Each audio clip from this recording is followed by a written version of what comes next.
The one and only Botticelli. Botticelli and Raphael, shirts and trousers. சட்டப்பேரவையில் முதலமைச்சர் மு க ஸ்டாலின் உரையாற்றி வருகிறார். நேரலையை இந்தியை திணித்து இந்தி பேசாத மாநிலங்களை வஞ்சிக்கிறது.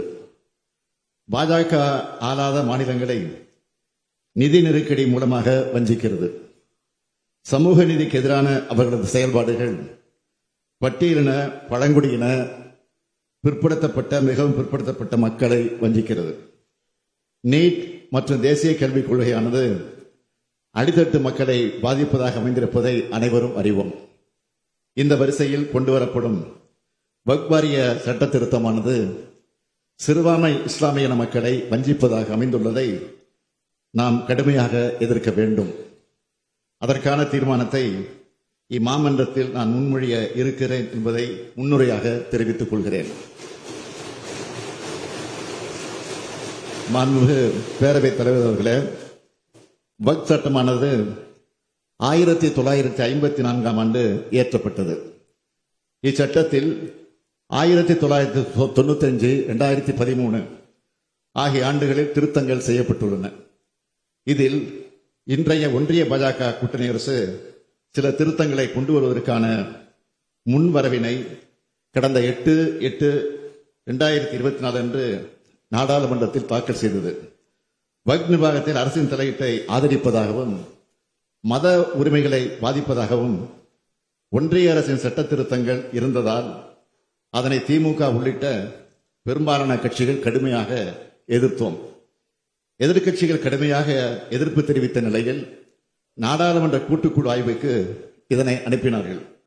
இந்த சட்டத்தை நாம் எதிர்ப்பதற்கு பல்வேறு காரணங்கள் இருக்கிறது. வக்ஃப் சட்டத்தை திருத்துவதன் மூலம் ஏற்படக்கூடிய மோசமான விளைவுகள் சிலவற்றை இம்மாமன்றத்தில் பதிவு செய்ய விரும்புகிறேன். வக்ஃப் சட்டத்தை ஒன்றிய அரசு திருத்த நினைக்கிறது. இதன் மூலம் மத்திய வக்ஃப் கவுன்சில் மற்றும் மாநில வக்ஃப் வாரியங்களின் கட்டமைப்பு மாற்றப்பட்டு அரசாங்கத்தின் கட்டுப்பாடு அதிகரிக்கிறது. இது வக்ஃப் நிறுவனங்களின் சுயாட்சியை பாதிக்கும். வக்ஃப் நிலங்களை நில அளவை செய்யும் அதிகாரம் நில அளவை ஆணையரிடமிருந்து மாவட்ட ஆட்சியருக்கு மாற்றப்பட்டுள்ளது. இதன் மூலமாக வக்ஃப் நிலவரம் குறித்து முடிவு செய்யும் அதிகாரம் வக்ஃப் வாரியத்திடமிருந்து நீக்கப்பட்டுள்ளது. அரசு சொத்து என்று அடையாளம் காணப்பட்ட அல்லது அறிவிக்கப்பட்ட வக்ஃப் சொத்து இந்த சட்டம் தொடங்குவதற்கு முன் அல்லது பின் என்றாலும் வக்ஃப் சொத்தாக கருதப்படாது என்று இந்த சட்டம் கூறுகிறது. இது அரசுக்கு சொத்துக்களை மறுவகைப்படுத்தப்படும் அதிகாரத்தை அளிக்கிறது. 5 ஆண்டுகளுக்கு குறையாமல் இஸ்லாமிய பின்பற்றிய ஒரு நபர் மட்டும் வக்ஃப் அறிவிக்க முடியும் என்று கட்டுப்படுத்துகிறது. இது முஸ்லிம் அல்லாதவர்களால் உருவாக்கப்பட்ட வக்ஃப்களை செல்லாது என்று ஆக்கலாம் என்ற அச்சத்தை உருவாக்குகிறது. இஸ்லாமிய மக்களில் 2 குறிப்பிட்ட வகுப்பினருக்கு தனி சொத்து வாரியம் உருவாக்க முயற்சி செய்கிறார்கள். மாநில வக்ஃப் வாரிய உறுப்பினர்களுக்கும் தலைவருக்கும் தேர்தல் முறையானது ரத்து செய்யப்பட்டுள்ளது. மாநில வக்ஃப் வாரியங்களில் 2 முஸ்லிம் அல்லாத உறுப்பினர்களை சேர்க்க வேண்டும் என்று இந்த சட்டம் கட்டாயப்படுத்துகிறது. இது முஸ்லிம்களின் மத நிர்வாகத்தில் அரசு தலையிடுவதாகும். வக்ஃப் சொத்துக்களை பதிவு செய்யும் முன் மாவட்ட ஆட்சியை சரிபார்க்க வேண்டும் என்று இந்த சட்டம் கூறுகிறது. இது அரசு இந்த சொத்துக்களை கைப்பற்றுவதற்கான வாய்ப்பை உருவாக்குவதாக முஸ்லிம்கள் அச்சப்படுகிறார்கள்.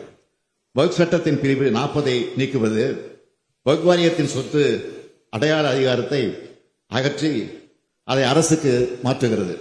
இது அரசியலமைப்பின் பிரிவு 26 கீழ் மத சுதந்திரத்தை மீறுவதாகும். வக்ஃப் பயனர், வக்ஃப் பை யூசர் என்ற பிரிவை நீக்க திட்டமிட்டுள்ளார்கள். நீண்டகால பயன்பாட்டின் அடிப்படையில் வக்ஃப் சொத்துக்களை அங்கீகரிக்கும் பாரம்பரியத்தை இது அகற்றுகிறது. இது முஸ்லிம் சமூகத்தின் உணர்வுகளை புண்படுத்துவதாக உள்ளது. லிமிடேஷன் ஆக்ட் என்று சொல்லப்படும் காலவரையறை சட்டம் வக்ஃப் சொத்துக்களுக்கும் பொருந்தும் என்று சொல்லப்பட்டுள்ளது. அறநிலையங்கள் மற்றும் பொது தொண்டு நிறுவனங்கள் இனி வக்ஃப் என கருதப்பட மாட்டாது. இந்த பிரிவுகள் முஸ்லிம் சமூகத்தின் எதிர்ப்புக்கு முக்கிய காரணங்களாக உள்ளன. இதனை ஒன்றிய அரசு கொஞ்சமும் சிந்தித்து பார்க்கவில்லை. இந்த அடிப்படையில் வக்ஃப் நிர்வாகத்தில் அரசின் தலையீட்டை அதிகரிப்பதாக ஒன்றிய அரசின் சட்ட திருத்தம் அமைந்துள்ளது. இது சிறுபான்மை இஸ்லாமிய மக்களின் மத உரிமைகளை பாதிப்பதாகவும் இருக்கிறது. இதனை நாடாளுமன்ற கூட்டுக்குழுவிடம் 30/9/2024 அன்று தமிழ்நாடு அரசு தெளிவாக சொல்லி இருக்கிறது. நாடாளுமன்ற கூட்டுக்குழுவில் இடம்பெற்றிருக்கக்கூடிய திமுக உறுப்பினர்களான முன்னாள் அமைச்சரும் நீலகிரி நாடாளுமன்ற உறுப்பினருமான ராசா அவர்களும் மாநிலங்களவை உறுப்பினர் அப்துல்லா அவர்களும் கடுமையாக தங்கள் கருத்தை பதிவு செய்திருக்கிறார்கள். திமுக மட்டுமில்லாமல் இந்தியாவில் உள்ள முக்கிய கட்சிகளும் எதிர்ப்பை பதிவு செய்திருக்கிறார்கள். ஆனால் எதிர்க்கட்சி உறுப்பினர் திருத்தங்களை நாடாளுமன்ற கூட்டுக்குழு நிராகரித்திருக்கிறது. நாடாளுமன்ற கூட்டுக்குழு முடிவுகளுக்கு ஒன்றிய அமைச்சரவை ஒப்புதலும் வழங்கிவிட்டது. இந்த நிலையில் வக்ஃப் திருத்த சட்டமானது எந்த நேரத்திலும் நாடாளுமன்றத்தில் தாக்கல் செய்யப்படலாம். இஸ்லாமிய மக்களை வஞ்சிக்கும் சட்டத்திற்கு எதிரான நமது எதிர்ப்பை பதிவு செய்ய வேண்டியது அவசியம் என்று நான் கருதுகிறேன். சிறுபான்மையின மக்களுக்கு எதிரான மத சுதந்திரத்தை நிராகரிக்கும் அரசியலமைப்பு சட்டத்துக்கு விரோதமான வக்ஃப் நோக்கத்துக்கு எதிரான நீதிமன்ற தீர்ப்புகளுக்கு முரணான குழப்பமான தேவையற்ற பல்வேறு பிரிவுகள் வக்ஃப் சட்ட திருத்தத்தில் இருக்கின்றன. இந்த திருத்த சட்டமானது வக்ஃப் அமைப்பையே காலப்போக்கில் செயல்பட விடாமல் முடக்கிவிடும். எனவே நாம் இதனை எதிர்க்க வேண்டியவர்களாக இருக்கிறோம். மத நல்லிணக்கு அனைவருக்குமான அரசு என்ற இலக்கணத்தை அடிப்படையாக கொண்டு நாம் ஒரு தீர்மானத்தை நிறைவேற்ற வேண்டும் என்று கேட்டுக்கொள்கிறேன். தீர்மானம்: இந்திய திருநாட்டில் மத நல்லிணக்கத்துடன் அனைத்து மதங்களை சார்ந்த மக்களும் ஒற்றுமையாக வாழ்ந்து வருகின்றனர்.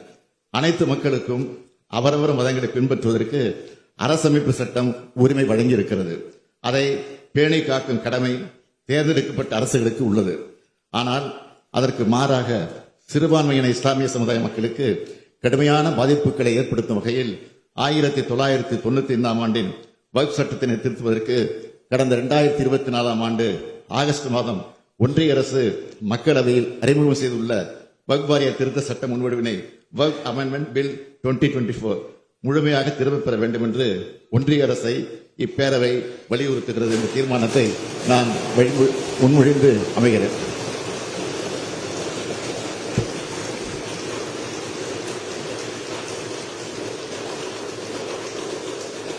மாண்புமிகு முதலமைச்சர் அவர்களால் கொண்டு வரப்பட்ட இந்த தீர்மானத்தின் மீது பேச வருகின்ற மாமன்ற உறுப்பினர்கள் தயவு செய்து சுருக்கமாக உங்களுடைய உரையை நிகழ்த்த வேண்டும் என்று கேட்டு மாண்புமிகு உறுப்பினர் ஜெகன்மூர்த்தி அவர்கள்.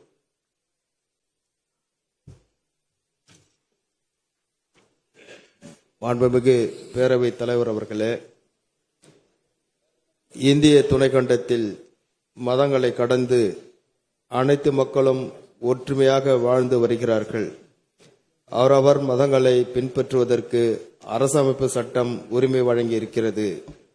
அதை காக்கும் கடமை தேர்ந்தெடுக்கப்படும் அரசுக்கு உள்ளது.